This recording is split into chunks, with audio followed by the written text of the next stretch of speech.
Comment box आपके सवाल मेरे जवाब प्रोग्राम का ये आप 44वां पार्ट देख रहे हैं और ये प्रोग्राम प्रत्येक सुबह 9 बजे हमारे चैनल पे आता है। इस प्रोग्राम के बारे में डिटेल में जानने के लिए डिस्क्रिप्शन चेक करें। तो चलिए कमेंट बॉक्स आपके सवाल मेरे जवाब प्रोग्राम का ये हम 44वां पार्ट स्टार्ट करते हैं।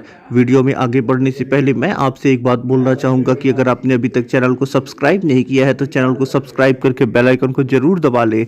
तो चलिए अब हम यहाँ पे अपना पहला कमेंट लेते हैं। सर, अगर किसी डिवाइस में वीडियो या ऑडियो रिकॉर्ड किया गया हो लेकिन वह डिवाइस नहीं हो, रिकॉर्डिंग मेमोरी में हो और रिकॉर्डिंग को विपक्षी यह मान रहा हो कि यह मेरा ही वीडियो या ऑडियो है, तब क्या कोर्ट ऐसे में डिवाइस की मांग करेगा? तो ये कोर्ट के ऊपर निर्भर करता है। ऐसी स्थिति में ये जज साहब के विवेक पे निर्भर करता है। कोर्ट जैसा बोलेगा वैसा तब आपको करना पड़ेगा। अब हम अपने अगले कमेंट को लेते हैं।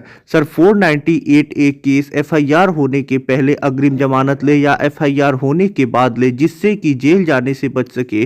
तो जब आपका FIR हो जाए उसके बाद यदि आपको डर हो कि गिरफ्तार कर लिया जाएगा, तभी ऐसी स्थिति में आपको अग्रिम जमानत लेना चाहिए। अन्यथा जहां गिरफ्तारी का डर ना हो तो जब चार्जशीट लग जाए उसके बाद रेगुलर बेल लेना चाहिए। यही सबसे बेस्ट तरीका है।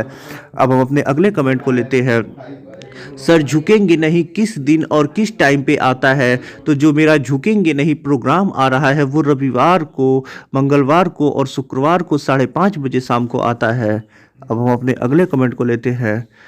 अगर डिस्ट्रिक्ट कोर्ट ने 498A में सजा दे दी है और कोई उसके खिलाफ हाई कोर्ट में चला जाए तो उसका क्या हो? जिसके गवर्नमेंट जॉब हो, जॉब चली जाएगी या रहेगी? तो देखिए, जब आपको सजा हो जाती है उसके बाद आप उसके अपील में चले जाती है तो वो सजा बरकरार फिर नहीं रहती है।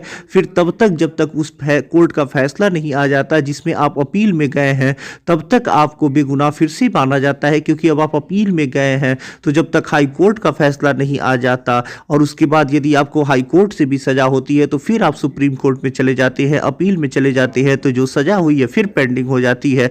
तो फिर जॉब में कोई दिक्कत नहीं आएगी। जब आपको सुप्रीम कोर्ट से भी सजा हो जाती है और तब ऐसे में जो सजा होगा वो अंतिम फैसला होगा और फिर आपकी जॉब चली जाएगी। अब हम अपने अगले कमेंट को लेते हैं। 7 साल हो गया, एक दोस्त अलग हुए, नहीं कोई कम्युनिकेशन है, अभी डिवोर्स लेने आया है, अब क्या करे? अब देखिए, आपने क्या पूछा है, कुछ क्वेश्चन से समझ भी नहीं आ रहा है। स्पष्ट रूप से अपना क्वेश्चन पूछिए।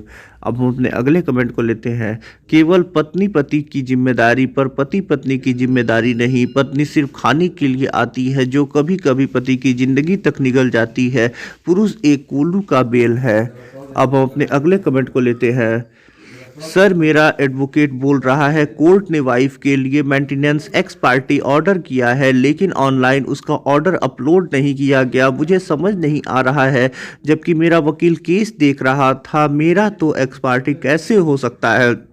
तो देखिए, जो फैमिली कोर्ट का ऑर्डर होता है उसे अपलोड नहीं किया जाता है, वो ऐसे ही रहता है। बाकी आपके अगर वकील उस केस में हाजिर नहीं है, सिर्फ ऐसे ही साइड से देख रहे थे, तो उसके आधार पे एक्स पार्टी को नहीं रोका जा सकता है। सिर्फ देखने से एक्स पार्टी नहीं रुकेगा। जब तक आप हाजिर होकर अपनी जवाबदेही नहीं लगाते हैं, केस नहीं लड़ते हैं, तब तक एक्स पार्टी को नहीं रोक सकते। सिर्फ देखने से एक्स पार्टी नहीं रुकेगा। अब हम अपने अगले कमेंट को लेते हैं। सर, 498A का नोटिस आ गया है, क्या मुझे बेल लेना चाहिए कि नहीं? रेगुलर बेल ही लेना है, क्योंकि बेल लेने से अपराध साबित तो नहीं होगा।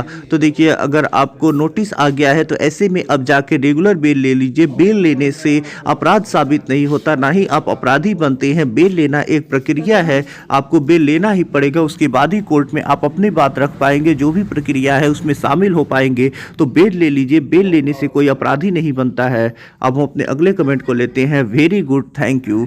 अब हम अपने अगले कमेंट को लेते हैं। सर, अगर वाइफ कमा रही है, what will happen in this situation? अगर देखिए, वाइफ जो है वो पति के बराबर कमा रही है या पति से ज़्यादा कमा रही है, जिससे कि जो वाइफ है वो पति की हैसियत के अनुसार अपना गुजर बसर कर रही है। यानी जिस कंडीशन में पति रह रहा है उसी कंडीशन में वाइफ इतना कमा रही है कि वो भी रह ले। तब ऐसे में यदि इस सिचुएशन को पति साबित कर देता है है तब जो पति है वो भरण पोषण देने से बच सकता है, पत्नी के मेंटेनेंस केस को खारिज करा सकता है। बाकी अगर पति ज़्यादा कमा रहा है, पत्नी थोड़ा बहुत एक 2,000 3,000 कहीं कोचिंग पढ़ा के छोटा मोटा काम करके कमा रही है, तो ऐसी स्थिति में जो पति होगा वो भरण पोषण देने से नहीं बच सकता है। तो अभी तक जो भी कमेंट आए थे मैंने उसका जवाब दे दिया है। आशा कर रहा हूँ आपके सवालों के आपको जवाब मिल चुके होंगे। अगर आपका भी कोई क्वेश्चन है तो वो आप कमेंट करके मुझसे पूछ सकते हैं। अगर आपको वीडियो पसंद आया तो वीडियो को जरूर लाइक करें। यदि आपने अभी तक चैनल को सब्सक्राइब नहीं किया है तो चैनल को सब्सक्राइब करके बेल आइकन को जरूर दबा लें। मिलते हैं नए प्रोग्राम के साथ अगले दिन, तब तक के लिए जय हिंद जय भारत।